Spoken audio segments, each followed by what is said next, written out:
Hello guys, welcome back to my YouTube channel Aadyas world. അപ്പോൾ ഇന്നത്തെ video എന്താണെന്ന് വെച്ച് കഴിഞ്ഞാൽ back to school shopping video ആണ് കേട്ടോ. ഒറ്റ പാർട്ടിയുള്ളൂ, എന്തിനാ വലിച്ച് നിർത്തണ കരുതിയിട്ടാണ് കേട്ടോ. ഓക്കെ, അപ്പോൾ ഞങ്ങൾ വന്നിട്ടുള്ളത് ബഡാ ബസാറിലേക്കാണ്. ഒട്ടുമിക്ക എപ്പോഴും ഞങ്ങൾ ഇവിടെ തന്നെയാണ് വരാറുള്ളത്. കഴിഞ്ഞ കൊല്ലം ഇവിടെ തന്നെയാണ് വന്നിട്ടുണ്ടായിരുന്നത്. ഇവിടെ പറയുന്നത് കുറേ കളക്ഷൻസ് ഉണ്ട്. ചെരുപ്പുകളുടെ ഒരു ലോകം തന്നെ ഉണ്ട്. കണ്ണെനിക്ക് തള്ളിപ്പോയിട്ടോ. സോ എന്ന് പറഞ്ഞാൽ ഞാൻ പോകുമ്പോഴേ എനിക്ക് ആ പേരെടുക്കാൻ പറ്റുള്ളൂ. വരുമ്പോൾ ഞാൻ മറന്നുപോയി. അതാണ് അമ്മ പോകുന്ന ദൃശ്യങ്ങൾ നിങ്ങൾ കണ്ടത്. ഓക്കെ, പിന്നെ ഇതാ ഞാൻ ക്ലാസ്മേറ്റിൻ്റെ 12 എണ്ണത്തിൻ്റെ ഒരു സെറ്റ് എടുത്തു. അങ്ങനത്തെ 2 എണ്ണം എടുത്തു കേട്ടോ. അപ്പോൾ ആ ചേട്ടനോട് ചോദിച്ചു എത്ര വില എന്ന്. 1245 പറഞ്ഞു. അപ്പോൾ ഞാൻ ആ ചേട്ടനോട് പറഞ്ഞു അവിടെ തന്നെ വെച്ചോളൂ ചേട്ടാന്ന്. കണ്ണ് തള്ളിപ്പോയി കേസ് വിലയൊക്കെ കണ്ടിട്ട്. ഓക്കെ, അപ്പോൾ പിന്നെ 3 ബുക്കിന് ഒരു ബുക്ക് ഫ്രീ പറഞ്ഞപ്പോൾ കുറച്ച് സംഭവങ്ങളൊക്കെ എടുത്തു. എനിക്ക് 5 ബുക്ക് എടുത്തു, അവനും 5 ബുക്ക് എടുത്തു. അപ്പോൾ ഒന്ന് ഫ്രീ ആണല്ലോ. അപ്പോൾ അതിൻ്റെ ഇടയിലൊക്കെ അപ്പം അതാണ്. അപ്പോൾ പിന്നെ ഞാൻ പെൻസിൽ ബോക്സ് എടുത്തു, അത് അമ്മ വീട്ടിലുണ്ട് പറഞ്ഞു. പിന്നെ റബ്ബർ എടുത്തു, അതും അമ്മ വീട്ടിലുണ്ട് പറഞ്ഞു. ആകെ മൊത്തം ചമ്മിനാറി ഇരിക്കായിരുന്നു ഗീസ്. അപ്പോൾ ഓക്കെ, പിന്നെ ഞാൻ പേനയൊക്കെ നോക്കി. പേന എനിക്ക് ഇഷ്ടമായില്ല. അവിടെ ഒരു നല്ല പേനകളും ഉണ്ടായിരുന്നില്ല. അപ്പോൾ ഞാൻ പേനകൾ അവിടെ നിന്ന് എത്തിപ്പോന്നു. പിന്നെ കുറേ കളറ് ബോട്ടിലും കുറേ ബോട്ടിലിൻ്റെ കളക്ഷൻസും അതേപോലെ ടിഫിൻ ബോക്സിൻ്റെ കളക്ഷൻസും ഒക്കെ ഉണ്ടായിരുന്നു കേട്ടോ. ഓക്കെ, അപ്പോൾ അനിയനുള്ള ടിഫിൻ ബോക്സ് നോക്കിയിരുന്നു അമ്മ. എനിക്കുള്ളത് ഞാൻ കണ്ടെത്തി. പിന്നെ അത് അവിടെ വെച്ചു. പിന്നെ അമ്മ എനിക്കൊന്ന് കണ്ടെത്തിയത് അതെനിക്ക് സ്യൂട്ടബിൾ ആയിട്ടോ. അപ്പോൾ അതൊന്നും ഇതിൽ ഞാൻ കാണിക്കുന്നില്ല. അത് ഞാൻ പറഞ്ഞിട്ടില്ല സോറി. ബാക്ക് ടു സ്കൂൾ ഷോപ്പിങ്ങിൻ്റെ ഹാൾ എന്ന് പറഞ്ഞിട്ട് വാങ്ങിയ സാധനങ്ങളൊക്കെ കാണിച്ചു തരാം കേട്ടോ. അതിൻ്റെ ആയിട്ടുള്ള ഒരു വീഡിയോ ഞാൻ കാണിക്കുന്നതായിരിക്കും. പതിയെ കാണിക്കാം. ഓക്കെ, അതായത് നാളെ മറ്റന്നാളൊക്കെ ആയിട്ട് കാണിക്കാം. അപ്പോൾ പിന്നെ ഞാൻ അവിടുന്ന് ക്ലാസ്മേറ്റിൻ്റെ ബുക്സ് എന്തോ ഒരു പ്രശ്നം പോലെ ആ കേസ് അവിടെ എന്തോ പ്രശ്നം ഉണ്ടായിരുന്നു. അത് വിട്, സാരമില്ല. അപ്പോൾ പിന്നെ ഞാൻ ഉപ്പേരി പാത്രങ്ങളൊക്കെ നോക്കുമായിരുന്നു. നല്ല കുട്ടി ഉപ്പേരി പാത്രങ്ങളായിരുന്നു.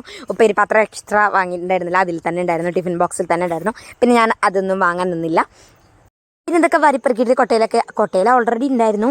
ഓക്കെ, ഫാൻസി ഐറ്റംസും അവിടെ നിന്ന് വാങ്ങിയിട്ടുണ്ടായിരുന്നു കേട്ടോ. അതൊന്നും ഞാൻ കാണിക്കുന്നില്ല. ഓക്കെ, അപ്പോൾ അവിടുന്ന് പോവുകയാണ് ഗൈസ്. ഓക്കെ, അപ്പോൾ അവിടുന്ന് ഇറങ്ങിയിട്ട് പോയിട്ടുള്ളത് എങ്ങോട്ടാന്ന് വെച്ച് കഴിഞ്ഞാൽ മണ്ണാർക്കാടുള്ള തന്നെ 4 വീൽക്കാണ് കേട്ടോ. അടിപൊളി ലോകം പറഞ്ഞാൽ ഫാൻസികളുടെ ലോകം തന്നെയാണ് ഗൈസ് അവിടെ നിന്നാണ് ഗൈസ് ഞാൻ പെൻസിൽ ബോക്സ് ഒക്കെ വാങ്ങിയത്. ബഡാ ബസാറിൽ പെൻസിൽ ബോക്സ് ഒക്കെ കുട്ടിയായിരുന്നു. അതൊന്നും എനിക്ക് ഇഷ്ടമായിരുന്നില്ല. കുട്ടികളുടെ ഒക്കെ ആയിരുന്നു അത്. അപ്പോൾ ഞാൻ അത് എടുത്തില്ല കേട്ടോ. ഇവിടെ കുറേ കളക്ഷൻസ് ഉണ്ട് ഗൈസ്. നിങ്ങൾ ഒരു വട്ടെങ്കിലും ഇവിടേക്ക് വരേണ്ടതാണ് മണ്ണാർക്കാട് ഉള്ളത്. അതേപോലെ തന്നെ ബഡാ ബസാറിലും നല്ല കളക്ഷൻസാണ് ഇവിടെ ഈ 2 കടകളിലും ഉള്ളത്. ഓക്കെ, അവിടുത്തെ കമ്മലുകളൊക്കെ കണ്ടു ഗൈസ്. എനിക്ക് നല്ല ഇഷ്ടമായി. പക്ഷേ നല്ല വിലയാണ് ഗൈസ് 4 വീലത്തെ ഓരോ സംഭവങ്ങൾക്കും. ഞാൻ തന്നെ കണ്ണുള്ളി ചെറിയൊരു സിമ്പിളായിട്ടുള്ള ഒരു കമ്മലെടുത്തപ്പോൾ തന്നെ അതിന് ഒരു 295. എൻ്റെ അമ്മ ഞാൻ മാരേജ് ഫംഗ്ഷൻ ഉണ്ട് പറഞ്ഞല്ലോ. അപ്പോൾ അതിന് അമ്മ ജിമിക്കി വാങ്ങിയിട്ടുണ്ടായിരുന്നു. അപ്പോൾ ആ ജിമിക്കിക്ക് ഏകദേശം 495 രൂപയായിരുന്നു ആയിട്ടുണ്ടായിരുന്നത്. എൻ്റെ കമ്മലിന് 198 രൂപ എങ്ങാട്ടായത്. റിസപ്ഷന് ഞാൻ കമ്മലെടുത്തിട്ടുണ്ടായിരുന്നില്ല ഗൈസ്. റിസപ്ഷന് കമ്മലെടുക്കണം പറഞ്ഞിട്ട് ഞാൻ ഒരു സെക്ഷനിലേക്ക് പോയിട്ട് എടുത്തു. അത് 295 രൂപയായിരുന്നു. അതും അവിടെ വെച്ചു. കാരണം സിമ്പിളാണത്. പിന്നെ ഇതിന് അത്രയും വില കൊടുത്തിട്ടൊക്കെ വാങ്ങണം കരുതിയിട്ട് അത് വാങ്ങിയില്ല. ഞങ്ങൾ അവിടെ നിന്നും കുറേ സാധനങ്ങളൊക്കെ വാങ്ങിയിട്ട് അവിടെ നിന്നും തിരിച്ചു പോന്നു. ഒട്ടുമൊക്കെ നല്ല എമൗണ്ട് ആയിട്ടുണ്ട് കേട്ടോ എല്ലാത്തിനും. അപ്പോൾ ഞങ്ങൾ അവിടെ നിന്നൊക്കെ ഇറങ്ങിയിട്ട് വേഗം ഒരു ബസ്സിൽ പോയിട്ട് ഓടിക്കയറി. അപ്പോൾ ഗായ്സ്, ഞാൻ വീട്ടിലെത്തിയിട്ടുണ്ട്. ആകെ മൊത്തം ഭ്രാന്ത് കളി ഗൈസ്. കുറേ അല്ല 2 കടകളിലൊക്കെ കയറി ഇറങ്ങി. അപ്പോൾ ഗൈസ് ഇനി ഊണ് കഴിക്കണം. അതായത് ഉച്ച സമയത്ത് എത്തിയത്.